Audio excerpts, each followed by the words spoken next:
নমস্কার। এই ভিডিওর বিষয় অযোগ্য শিক্ষকের তালিকা আবার মামলা। অযোগ্য শিক্ষক কথাটা বললাম, শব্দবন্ধ উচ্চারণ করলাম, কিন্তু মিডিয়াতে সর্বত্র আপনারা একটি আপত্তিকর শব্দই দেখতে পাচ্ছেন। আমার কাছে খুবই শব্দটা আহ, অত্যন্ত ব্যঞ্জনাময় বলেও মনে হচ্ছে, কারণ সুপরিকল্পিতভাবেই এই শব্দটি ব্যবহার করা হচ্ছে। ইংরেজিতে টেন্টেড, বাংলায় দাগি। সরকারি শিক্ষক বলাই বাহুল্য। এখন দাগি শিক্ষক বলতে জনতা, জনগণ সরকারি শিক্ষকদেরই বোঝেন এবং বোঝানো হচ্ছে। তো আমি দাগি শব্দটি ব্যবহার করলাম না, আমি অযোগ্য শব্দটি ব্যবহার করলাম। মানে অন্তত এটাই বলা যেতে পারে, যদিও এই শব্দটি আদৌ কতটা যুক্তিযুক্ত এবং কিভাবে এর বিচার করা হচ্ছে, অফিসিয়াল না আনঅফিসিয়াল, সে ব্যাপারে কিন্তু এখনো সুস্পষ্ট কোনো রকম অভিমুখ নেই। পুরোটাই ঘোটালা এবং ঘেঁটে দেওয়া হচ্ছে। যাই হোক, আমি আগের ভিডিওতে বলেছিলাম যে তালিকা কিন্তু প্রকাশ পাবে না। কি অর্থে বলেছিলাম? তো সেই ভিডিওটি শোনার পরে অনেকেই বলছে, কেন এই যে স্যার তালিকা প্রকাশ হলো, তাই এটা তালিকা? আমি কি অর্থে বলেছিলাম? তালিকা অর্থে এটাই বলেছিলাম, এমন কোনো তালিকা যার মাধ্যমে যোগ্য অযোগ্য সুস্পষ্ট ফারাক হতে পারে এবং সেই যার উপর নির্ভর করে দুর্নীতিবাজ বা দুর্নীতি পরায়ণ শিক্ষকদের শনাক্ত করে তাদের বিরুদ্ধে ব্যবস্থা নেওয়া যেতে পারে বা প্রমাণ করা যেতে পারে। এবং বলাই বাহুল্য, অযোগ্যের তালিকা প্রকাশ করা মানে কি বাকিরা যোগ্য এবং তাদেরকে সেই অনুযায়ী ট্রিট করা হবে এবং তাদের চাকরিতে পুনর্বহাল। যদিও টার্মিনেশন লেটার ছাড়াই তাদের চাকরি গেছে, সবারই গেছে। কিভাবে গেছে সেটা আমার কাছে একটা প্রহেলিকা, যাওয়ার কথা নয়, কিন্তু গেছে, সবাই ধরে নিয়েছে। সেভাবেই তারা মানসিক প্রস্তুতি গ্রহণ করে ফেলেছে। তো যাই হোক, তো এটাই হলো হওয়ার কথা ছিল, অর্থাৎ অযোগ্যদের তালিকা প্রকাশ মানে যোগ্যরাও চিহ্নিত হয়ে গেল। পাগলেও এটা বোঝে। অযোগ্যদের তালিকা প্রকাশ করা মানে বাকিরা যোগ্য। এই বিষয়ে কোনো সন্দেহ আছে? তবুও পরীক্ষা হচ্ছে, যোগ্যরাও পরীক্ষায় বসবে। তাহলে পরীক্ষার তারিখও ঠিক হয়ে আছে এবং এই পরীক্ষার তারিখ নিয়েও আবার অনেকে যারা পরীক্ষার্থী তাদের মধ্যে বিভ্রান্তি তৈরি হচ্ছে, কারণ আগামীকাল আবার মামলা। আগামীকাল মঙ্গলবার আবার মামলা, এবং এই মামলা করার উদ্দেশ্যে টালবাহানাকে বাড়ানো, নিয়োগকে আরো বেশি জটিল করা এবং বলাই বাহুল্য, সরকারি ক্ষেত্রে আগের মতো করে স্থায়ী পদে শিক্ষক নিয়োগের কোনো ইচ্ছে সরকারের নেই, কমিশনের নেই, কারোরই নেই। আর নেই বলেই এসব পরিকল্পনা মাফিক করা হচ্ছে। তাহলে যদি এবার প্রশ্ন করুন, যদি সত্যি তালিকা হয়ে থাকে, মানে ঠিকঠাক তালিকা, যেটা আমি আগের দিন বলেছিলাম ভিডিওতে, যে অযোগ্যদের তালিকা যদি অযোগ্যদের চিহ্নিত করা হয়ে থাকে সুস্পষ্টভাবে, তবে যোগ্যদেরকে কেন 31শে ডিসেম্বরের পরেও যেমন করে তারা চাকরি করছেন, তারা তো যোগ্য, তাই তো? তো সেইভাবে তাদের কেন নির্দেশ দেওয়া হচ্ছে না, নোটিফিকেশন জারি হচ্ছে না? কেন কেন বলা হচ্ছে না? হচ্ছে কি? হচ্ছে না। আসুন এবার একটু দেখে নিই, খেলাটা বুঝে নেই কেন এটা করা হলো। ইতিমধ্যে একটু বলেছি, মামলা করার সুযোগ তৈরি করা। এবং পাশাপাশি রাজনৈতিক কোন্দল দলবাজি সেটা সোশ্যাল মিডিয়াতে বেশ ভালো রকম শুরু হয়ে গেছে। ওই যে সুপ্রিম কোর্ট আদেশ করেছিল, মহামান্য সুপ্রিম কোর্ট, যে 7 দিনের মধ্যে অযোগ্য শিক্ষকদের তালিকা, যেহেতু এই যে পরীক্ষা 7ই সেপ্টেম্বর এবং 14ই সেপ্টেম্বর আমি যতদূর জানি, তো অনেক তথাকথিতভাবে ওরা বলছেন দাগি শিক্ষকেরাও নাকি মানে পরীক্ষায় বসছে, যেটা উচিত নয়। তো অনেকেই প্রতিবাদ, যারা দাগি নন এমন শিক্ষক এবং ফ্রেশার যারা, তারা প্রতিবাদ জানিয়েছিলেন যে কেন তারা বসবেন, তারা তো অন্যায় করে চাকরি পেয়েছেন, তারা কেন আবার পরীক্ষায় বসবেন, এমনটা। এবং মামলাকারীদের উকিলও তেমন বলেছিলেন। সঙ্গে সঙ্গে supreme court, point to be noted, জানালেন কি 7 দিনের মধ্যে অযোগ্যদের তালিকা, মানে অবশ্যই অযোগ্য শিক্ষকদের তালিকা, কারণ শিক্ষাকর্মীরা তো সবাই অযোগ্য, পুরো তাদেরকে পুরোটাই বাদ দিয়ে দেওয়া হয়েছে, শিক্ষকদের মধ্যেই বিভাজন করা হয়েছিল আমরা জানি। তো সেই তালিকা দিতে হবে।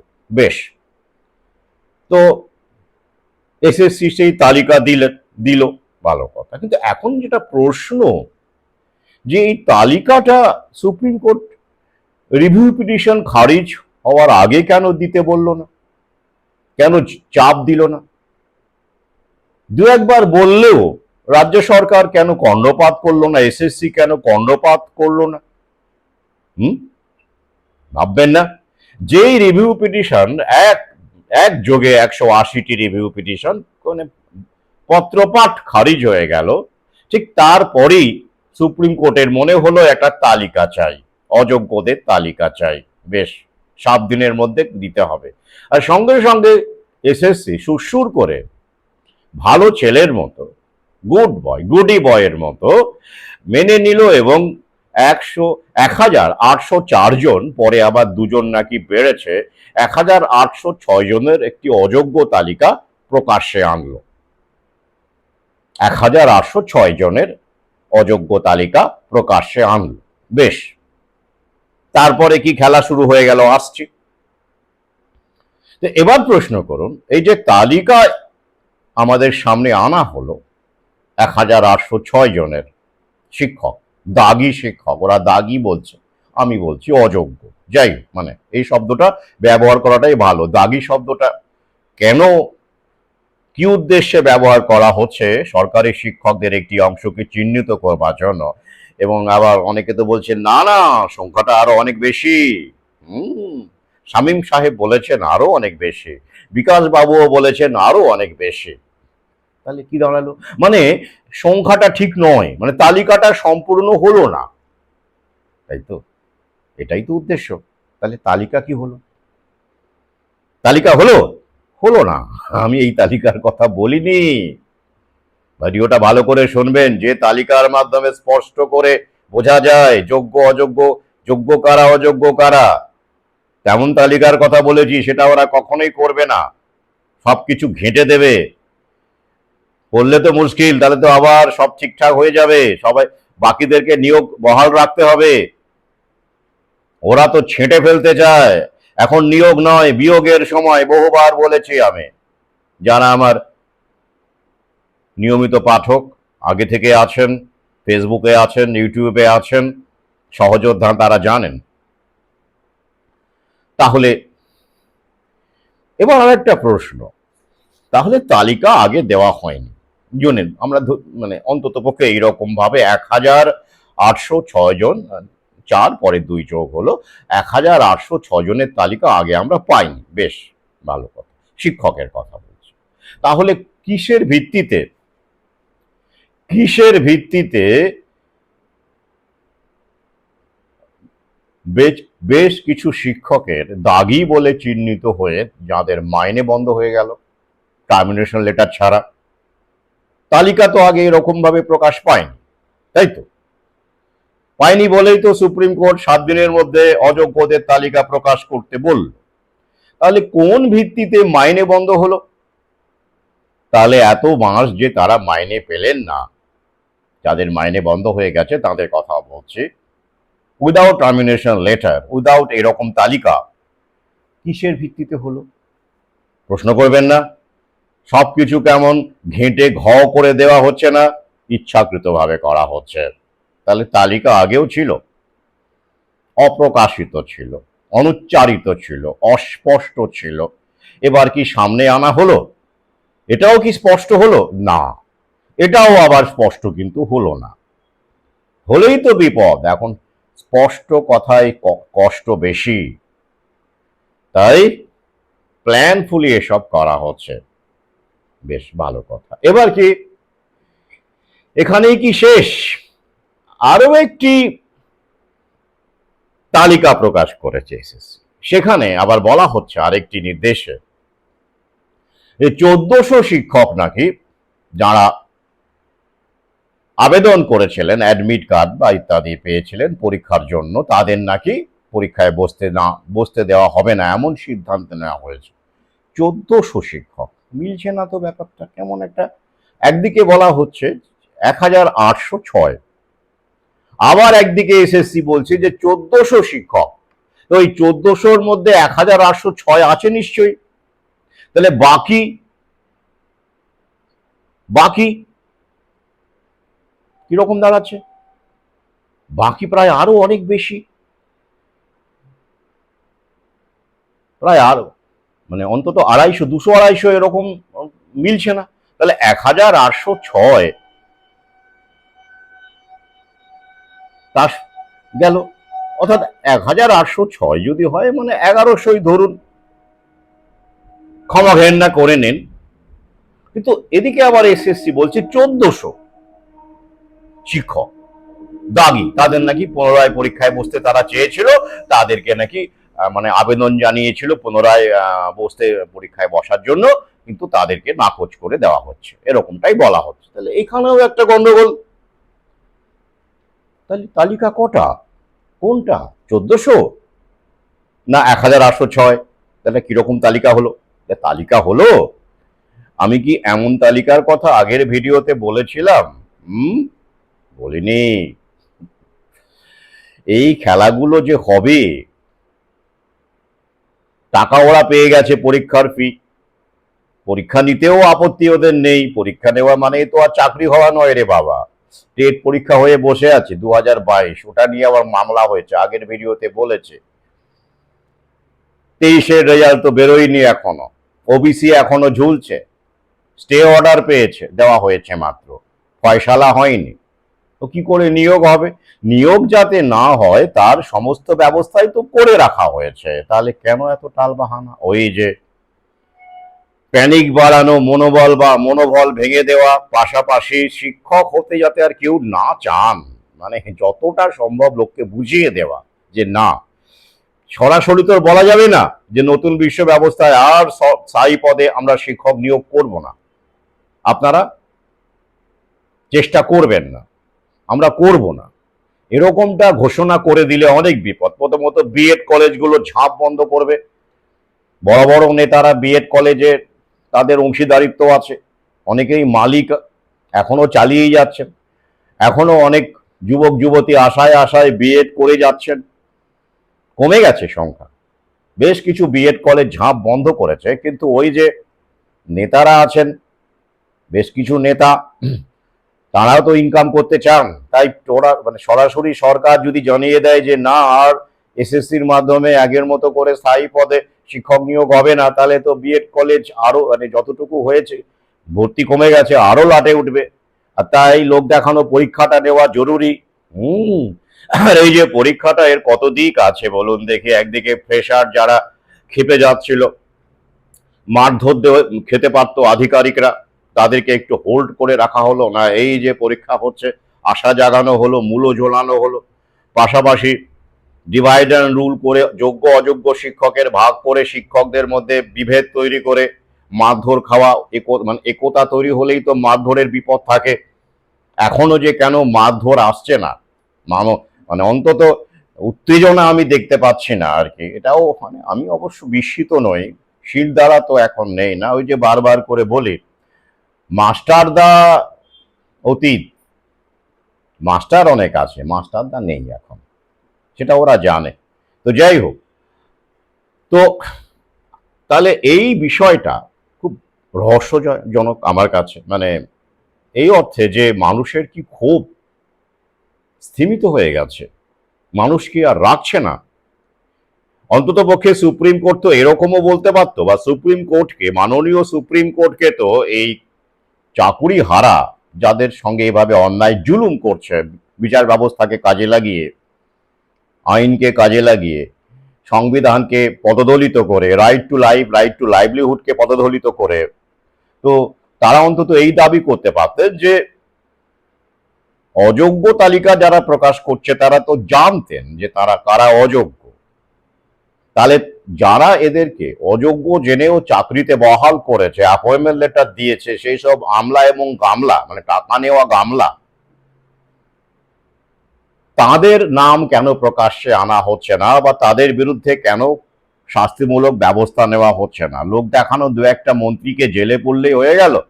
তারা তো জামাই আদরে আছেন, সেখানে খোঁজ নিয়ে দেখুন, জামাই আদরে আছেন, তাদেরকে ইনফ্যাক্ট প্রোটেকশনের রাখা হয়েছে, কারণ তারা বাইরে থাকলে বিপদ ঘটলেও ঘটতে পারত। উত্তেজিত ক্ষুব্ধ চাকুরি হারাদের, যদিও সম্ভাবনা খুবই কম, তবুও রিস্ক কে নেবে বলুন তো? মন্ত্রী বলে কথা। হুম। হ্যাঁ, পরিবহন মন্ত্রী মনে আছে, উনিও বেশ কিছুদিন জেলে ছিলেন, এখন সভাপতিত্ব করেন। আগে হ্যাঁ, সভাপতিত্ব করেন বিভিন্ন জায়গায়। সমস্যা কোথায়? সমস্যা আছে? সমস্যা নেই। তাহলে জেলে থাকলেই খুব কষ্টে আছেন এমন নয়, কিন্তু দেখতে হবে জেলে কারা আছেন, কোন শ্রেণীর মানুষ জেলে আছেন। তাদের প্রোফাইলের উপর নির্ভর করে জেলে থেকে তিনি জামাই আদর পাবেন, না মারধর খাবেন, না থার্ড ডিগ্রি পাবেন। তাই নিশ্চিন্ত থাকুন, ওরা ভালো আছেন, কিছুদিন পরে ছাড়াও পেয়ে যাবেন, সব একটু থেমে থেমে গেলে, একটু স্থিমিত হয়ে গেলে। হ্যাঁ। হুম। তাহলে এই যে একটা ডামাডোলের পরিস্থিতি, এই ডামাডোলের পরিস্থিতিকে আরো বেশি জটিল করবার জন্য এই তালিকা প্রকাশ করা হলো। কোনো শুভ উদ্দেশ্যে নয়, অশুভ উদ্দেশ্যে। কাদের পক্ষে অশুভ? যুবক যুবতী, বেকার যুবক যুবতীদের জন্য অশুভ। যারা মালিক শ্রেণী, যারা প্রাইভেটাইজেশনের লাভবান হবেন, এবং সরকারি টপ লেভেলের মন্ত্রী, নেতা, আমলা, তাদের জন্য অবশ্যই শুভ, কারণ তারা তো এতে উপকৃত হচ্ছেন। তাই এসএসসি যে আসলে নিয়োগ করবে না স্থায়ী পদে, সেটা বলা হচ্ছে না সরাসরি, এইভাবে ঝুলিয়ে রাখা হচ্ছে। বিএড কলেজের ব্যবসাটাও চলছে, বিক্ষোভও আটকে রাখা যাচ্ছে, ফ্রেশারদেরকেও একই তালিকায় একই নোটিফিকেশনে ঢুকিয়ে পরীক্ষা দেওয়ানোর ব্যবস্থা হচ্ছে। যারা 31শে ডিসেম্বর পর্যন্ত চাকরি করবেন তাদেরকেও, মানে যারা মানে দাগি নন আর কি ওদের মতে, তাদেরকেও পরীক্ষায় বসানো যাবে, বসবেন তারা। আবার দাগিরা কি বসবেন, এই নিয়েই গন্ডগোল ওদের মতে আর কি। কি গন্ডগোল দেখুন, এইবার এই যে তালিকা প্রকাশ পেয়েছে 1806 জনের, সেই প্রেক্ষিতে 350 জন মিডিয়ার মতে দাগি শিক্ষক, অযোগ্য শিক্ষক, তারা মামলা করেছেন, কারণ তাদের পরীক্ষায় বসতে দেওয়া উচিত। তারা কেন পরীক্ষায় বসতে পারবেন না? তাদের যুক্তি কি? ডিভিশন বেঞ্চ নাকি দাগিদেরও তালিকা করতে বলেছিল, মানে ক্যাটেগরি করতে বলেছিল। এখন জানি না সেটা কিরকম ক্যাটেগরি হতে পারত, দাগি নাম্বার 1, দাগি নাম্বার 2, দাগি নাম্বার 3, এরকম হয়তো হতে পারত। যাই হোক, সেটা মানা হয়নি, সেটা মানা হয়নি বলে দাবি করা হচ্ছে। প্লাস আর কি, আরো বলা হচ্ছে যে পরীক্ষায় বসতে দেওয়া হবে না এই দাগিদের, এরকম কথাও নাকি আগে ওঠেনি, প্রথম দিকে উঠেছিল, আমার কিন্তু মনে পড়ছে না। আপনারা জানেন এটা পরবর্তীকালে শুরু হয়েছে, যেই নোটিফিকেশনটা বেরোলো তখন সোশ্যাল মিডিয়াতে এরকম আমরা দেখতে পেলাম।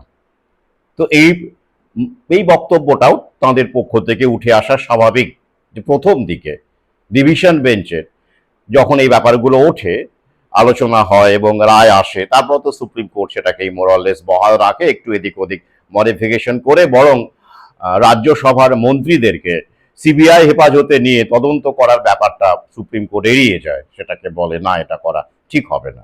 মোরাললেস বাকিগুলো একই রাখে। তো সেই সময় কি এই দাগিদের পরীক্ষায় বসতে দেওয়া হবে না, সেরকম কোনো সুস্পষ্ট ব্যাপার কি বলা হয়েছিল? আমার কিন্তু মনে পড়ছে না, এটা পরবর্তীকালে এসেছে। তো সেই জায়গা থেকে দাঁড়িয়ে দাগিরা বলতেই পারেন যে আমাদের পরীক্ষায় বসতে দেওয়া হোক। এবং অনিন্দ্য লাহিড়ী মহাশয়,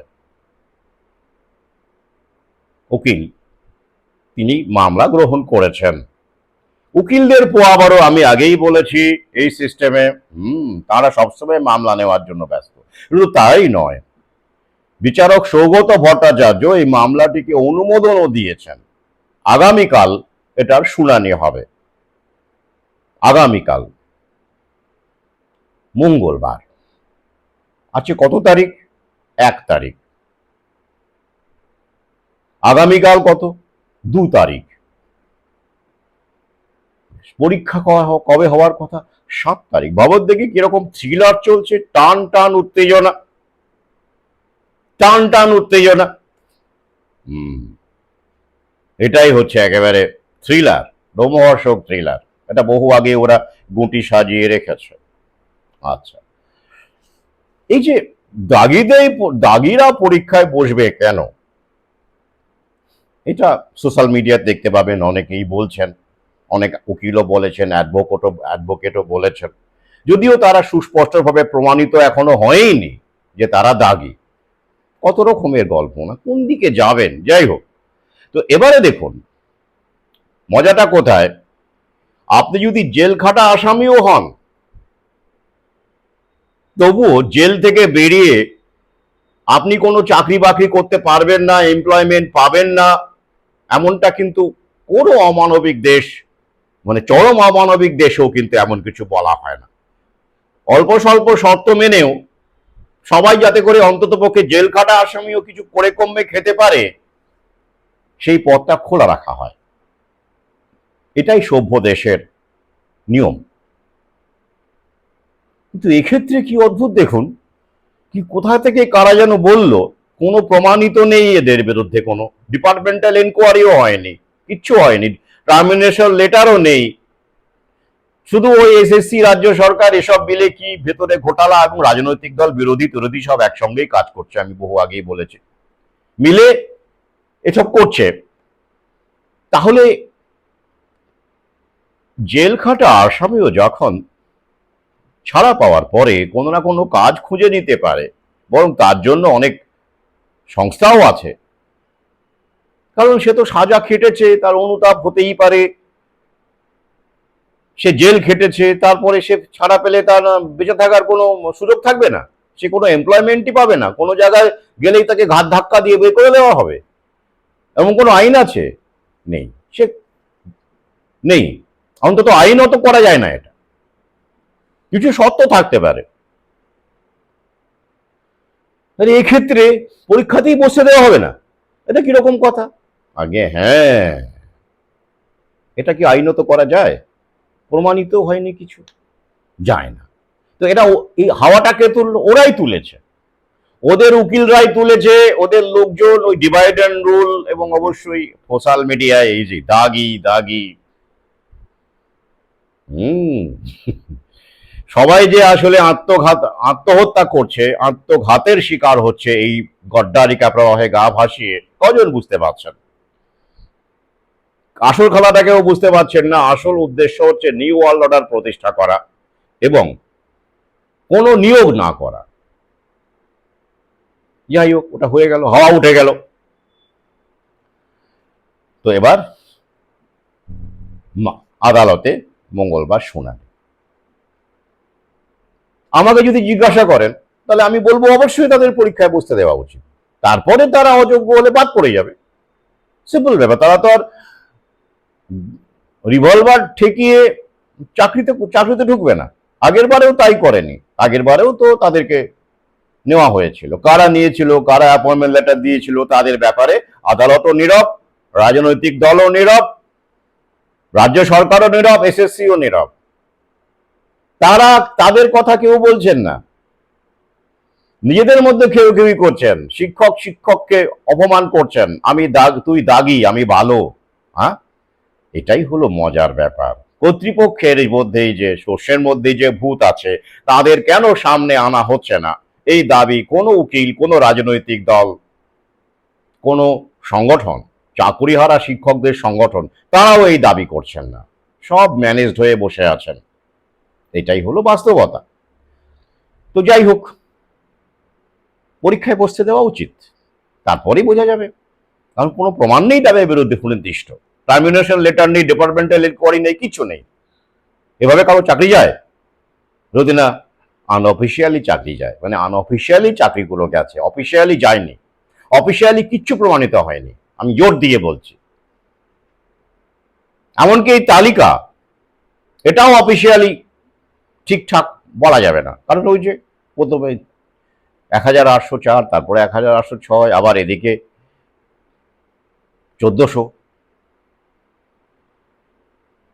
ওই যে এরকম আবেদন করেছেন নাকি, তারাও নাকি দাগি শিক্ষক। কোথায় সংখ্যাটা, কোথায় সুনির্দিষ্ট সুস্পষ্ট সংখ্যাটা, কোথায় তালিকাটা, কোথায়? নেই। তাহলে কেন এটা হচ্ছে, করা হলো?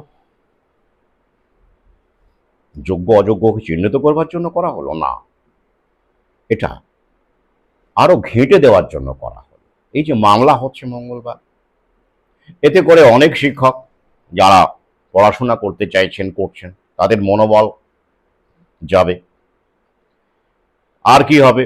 এই বার্তা আরেকবার দেওয়া হলো যে শিক্ষক নিয়োগ তারা করতে চাইছেন না, তা সত্ত্বেও, যাতে করে, তা সত্ত্বেও কেন? ওই যে অনেকে এখনো এই শিক্ষকতার পেশা থেকে মুখ ফেরাতে পারছেন না, আরামের চাকরি এমনটাই হয়ে গেছিল, তাই তো? তাই লক্ষ লক্ষ এখনো ফর্ম ফিল আপ করছেন। তো তাদেরকে এই বার্তাটা সরাসরি না হলেও ইনডাইরেক্টলি দিতে হবে যে এই পথ থেকে সরে যান, অনেক হলো, এই পথে আর আসবেন না। ডাইরেক্টলি তো বলা যায় না, মুশকিল আছে, সংবিধান আছে, আইন আছে, হুট করে বলা যায় না যে আমরা আর শিক্ষক নিয়োগ করব না, সমস্যা আছে। তাই আশাকে জিয়ে রাখা, আর কি, আর অবশ্যই পরীক্ষাটাকে বিলম্বিত করা। যদিও আমি আবার বলছি, পরীক্ষা হলেও কিছু যায় আসে না, কারণ এই টালবাহানাগুলো পরীক্ষার পরেও চলতে পারে। ওবিসি আছে, অনেক কিছু আছে, অনেক রকম জটিলতা আছে, খিচুড়ি তালিকা, ফ্রেশাররা আছেন একই নোটিফিকেশনে, ফ্রেশাররাও বসছেন, অভিজ্ঞতার 10 নম্বর। এবার যারা, যেসব ফ্রেশার চাকরি পেল না, দেখা গেল তাদের একাডেমিক স্কোর ভালো, পরীক্ষায় নাম্বার এবার তো নাকি ওএমআরও দিয়ে দেবে। ধরুন পরীক্ষাটা হয়ে গেল, আমি বলছি পরীক্ষাটা হলো, হওয়ার পরে দেখা গেল রেজাল্টও বেরোলো, রেজাল্ট বেরোলো মানে কিন্তু নিয়োগ নয়। হ্যাঁ, ওবিসির গল্প আছে, অত সোজা নয়, নিয়োগ নয়। তো তালিকায় দেখা গেল যে ফ্রেশাররা দেখতে পেল অনেকে যে তাদের নাম্বার ভালো, একাডেমিক স্কোর আছে ভালো, পরীক্ষাতেও ভালো নাম্বার পেয়েছেন, কিন্তু ওই 10 নম্বরটা তাদের নেই বলে তাদের চাকরিটা হলো না। এরকম অনেক আসবে, অনেক হবে, দেখবেন, মিলিয়ে নেবেন। তো তারা তখন মামলা করতেই পারেন যে আমাকে আমার 10 নম্বর অভিজ্ঞতা ছিল না বলে, এক্সপেরিয়েন্স 10 নম্বর ছিল না বলে আমার চাকরিটা হলো না। এই বলে অন্তত 100, 200, 500, 1000 জন ফ্রেশার, বা আরো সংখ্যাটা আরো অনেক বেশি হতে পারে, তারা মিলে, একটা কেন, একাধিক, 1 ডজন মামলা হতে পারে। উকিল তো রেডি আছে, ভালো ইনকামের রাস্তা, উকিলরা মোটামুটি উপার্জন করে নিন, আর বছর 5-7 করে নিন, তারপরে আর, হ্যাঁ, কেন, মিলিয়ে নেবেন আমার কথা। নতুন বিশ্ব ব্যবস্থায় এই উকিলের রমরমা থাকবে না, সেখানেও এআই ঢুকে পড়বে, সেখানেও টপ লেভেলের 2-1 জন ছাড়া বাকি সমস্ত উকিল, যারা ওই যে মধ্যবিত্তের বিনাশ, মানে মধ্য যে লেভেলে রয়েছেন, সব অ্যাবলিশ হয়ে যাবেন, সব আউট হয়ে যাবেন, আপাতত করে নিন। তো যাই হোক, সেটা অন্য প্রসঙ্গ। তাহলে তখন ওই 10 নম্বরের কারণে তারা চাকরি পেলেন না এই বলে বহু মামলা হবে। অর্থাৎ নিয়োগ বিষ বাও জলে, স্থায়ী পদে নিয়োগের কথা বলছি। সিভিক টিচার আসতে হতেই পারে, সিভিক পুলিশ যেমন হচ্ছে সিভিক টিচারও তেমন হবে, চুক্তিভিত্তিক, কোনো সমস্যা নেই। কিন্তু আগের মতো এতদিন যেমন হয়ে এসছে এসএসসির মাধ্যমে, ভুলে যান, বহু আগেই বলেছি। তাহলে মঙ্গলবার শুনানি, দাগি শিক্ষক, তথাকথিতভাবে তারা দাগি বলছেন, তারা পরীক্ষায় বসতে চেয়ে মামলা করেছেন, তাদের পরীক্ষায় বসতে দেওয়া উচিত, বেশ ভালো কথা। আমার মধ্যে যেটা মনে হয়, আমি যেটা বললাম, কারণ প্রমাণ নেই, কিছু সুনির্দিষ্ট করে প্রমাণ নেই। আর আরেকটা বস্তু খেয়াল করেছেন যে এখন অন্য কোনো মামলা আপনি করতে যান, যতই গুরুত্বপূর্ণ হোক না কেন, লাইফ অ্যান্ড ডেথ হোক না কেন, যান আদালতে, শুকতলা খুইয়ে যাবে শুনানির ডেট পেতে পেতে। কিন্তু দেখুন এই মামলাগুলো ফটাফট হয়ে যাচ্ছে, মানে গ্রহণ করছেন বিচারকেরা। যুক্তি আছে অবশ্যই, কারণ এই যে পরীক্ষার সামনে, তো স্বাভাবিকভাবেই তাদের পরীক্ষা থেকে যাতে করে বঞ্চিত না করা হয় তাই একটা আইনের আশ্রয় নিয়েছেন তারা, তো সেই জায়গা থেকে আদালত তাড়াতাড়ি হিয়ারিং দিতেই পারে, ঠিক আছে। কিন্তু প্রশ্ন হচ্ছে যে বারবার যে প্রশ্নটা আমি করছি, এই হাওয়াটা কারা তুলল? প্রথম দিকে তো এই বিষয়টা ছিল না, নোটিফিকেশন বেরোনোর পর থেকেই দেখা গেল এই হাওয়াটা উঠে গেল, তোলা হলো, প্ল্যানফুলি তোলা হলো। আর এই তালিকাটা প্রকাশ করে মামলাটা করার আরেকটা রাস্তা তৈরি করা হলো। তাহলে তালিকা প্রকাশ কেন হলো? সততাকে সামনে আনার জন্য? না। যোগ্যতাকে চিহ্নিত করবার জন্য? অযোগ্যদের চিহ্নিত করে যোগ্যদেরকে আলাদা করার জন্য? না। তাহলে এই তালিকার কি মূল্য রইল? তালিকার সংখ্যা কি একদম সুনির্দিষ্ট? না। একদিকে 1400, আবার একদিকে 1806, গন্ডগোল, ডামাডোল? না। তাহলে কেন? এই যে দেখতে পাচ্ছেন মামলা, এটা চলতে থাকবে। এই মামলা দিয়ে যা সূত্রপাত হয়েছে এই বিষয়টির, এখনো মামলা, এবং পরীক্ষার আগেও মামলা, পরীক্ষার পরেও মামলা, নিয়োগের পরে মামলা হবে কিনা অনেকে বলছেন। নিয়োগ অব্দি যাবেই না, নিয়োগ অব্দি গেলে কি মামলা হবে? তারপরে তো মামলা হবে। অন্তত আপনারা এই প্রার্থনাই করুন যেন নিয়োগ অব্দি না যায়, কারণ নিয়োগের পরে 2-3 মাস, 1 বছর, 2 বছর পরে যদি মামলা হয় এবং তারপরে এই প্যানেল ক্যান্সেল যেমন করে 2016 হলো, সেটা কি ভালো হবে?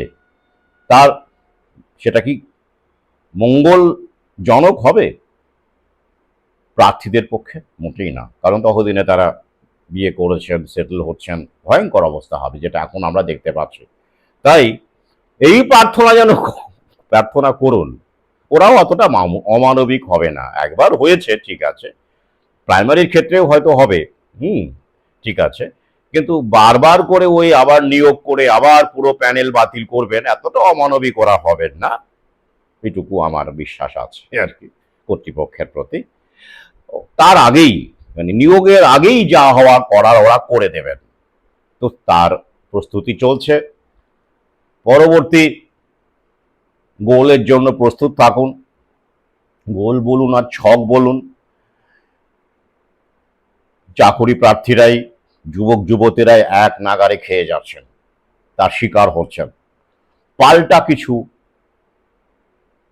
যেটাকে আমি বারবার বলি, মাননীয়াও পথ দেখিয়েছিলেন এক সময়, সেটা আপনারা ভুলে গেলেন।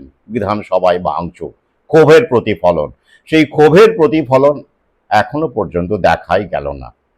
একটি চেয়ারও ভাঙল না, একটি টেবিলও দুলল না, আর সেটা ওরা জানে। তাই 2016 প্যানেলের প্রায় 26,000 শিক্ষকের জীবন জীবিকাকে বিপন্ন করার পরেও যখন তেমন কিছুই ঘটে না, তখন ওরা আরো সাহসী হয়ে ওঠে, দুঃসাহসী হয়ে ওঠে। তাই আমি আবার বলছি, আগেও বলেছি, প্রতিবাদে থাকুন, ঐক্যবদ্ধ হন, এখনো অনেক খেলা বাকি। এক মাঘে শীত যায় না, one swallow does not make a summer. তাই আত্মতুষ্টিতে যারা ভুগছেন, ভাবছেন আমরা অন্য প্যানেলের, আমাদের কোনো বিপদ নেই, আমাদের ওপরে কোনো খাড়া নামবে না, তাদেরও বলি সতর্ক থাকুন, সজাগ থাকুন। একই কায়দায় না হলেও ভিন্ন ভিন্ন কায়দায় কিন্তু খাড়া নেমে আসছে। আর সবচেয়ে ভয়ের ব্যাপার এটাই যে তা সত্ত্বেও শিক্ষক সমাজের মধ্যে কোনো ঐক্য নেই, একতা নেই, খেউই বেড়েই চলেছে। এই সুযোগ ওরা কিন্তু নেবেই। তাই যোগ্য অযোগ্যের কাজিয়ার মধ্যে ঢুকবেন না, জীবন জীবিকার কথা ভাবুন। দুর্নীতি শুধুমাত্র শিক্ষকতার চাকরিতেই নেই, সর্বত্র আছে। নেতাদের মধ্যে আছে, এমএলএ এমপির হওয়ার মধ্যে আছে, ইলেকশন কমিশনের নিয়ম কানুনের মধ্যে আছে, টপ লেভেলের billionaire Adani Ambani Bill Gates সবার মধ্যে দুর্নীতি, আরো বেশি পরিমাণে পাহাড় প্রমাণ দুর্নীতি বেড়েই চলেছে। ঘোড়া কেনা বেচা, হর্স ট্রেডিং, মন্ত্রী নেতা কেনা বেচা, এমএলএ এমপি কেনা বেচা, তাদের সম্পদ, বেআইনি সম্পদ, এ সমস্ত কিছু যদি দেখেন, দেখবেন দুর্নীতি অনেক অনেক বেশি সেই সব স্তরে। অথচ তাদের কিছু হয়েছে? কারো মন্ত্রী পদ, কারো নেতা পদ গেছে? হুম, প্যানেলের কথা নয়, বাদ দিলাম, ওদের প্যানেল হয় না, গেছে? যায়নি। বহাল তবিয়তে তারা আছেন। কেউ কেউ 1 মাস 1 বছর জেল কাটলেও জামাই আদরে থাকেন, পরে ফিরে এসে আবার ডায়াস আলোকিত করেন, মঞ্চ আলোকিত করেন। তাই তো আমরা সেটা জানি, দেখি। তাহলে সব দুর্নীতি শুধু শিক্ষকদের মধ্যেই কেন? শুধু শিক্ষক নয়, ভুল ভুল বললাম, সরকারি শিক্ষক কেন? এটা প্রশ্ন করবেন না? উদ্দেশ্য আসলে কি? সরকারি শিক্ষা ব্যবস্থাকে লাটে তোলা। কলেজেও দেখবেন 5 লক্ষ ছাত্রছাত্রী, আসন ফাঁকা। ওরা প্ল্যানফুলি পলিসি তৈরি করছে যাতে করে স্কুল কলেজ সরকারি প্রতিষ্ঠান নির্বিশেষে ধ্বংস হয়। কারণ একে আর লাগবে না, এই সিস্টেমকে ওদের আর লাগবে না। ওরা নতুন সিস্টেম এনে ফেলেছে, সেটাই প্রয়োগ করছে, প্রাইভেটাইজেশন, বেসরকারিকরণ শিক্ষার। আর তাই সরকারি ব্যবস্থাকে মিনিমাইজ করতে হবে, তুলে ফেলতে হবে, ধ্বংস করতে হবে। আর সেটা করতে গেলে অনেকগুলো দিক আছে, তার মধ্যে অন্যতম দিক শিক্ষক নিয়োগ বন্ধ করা।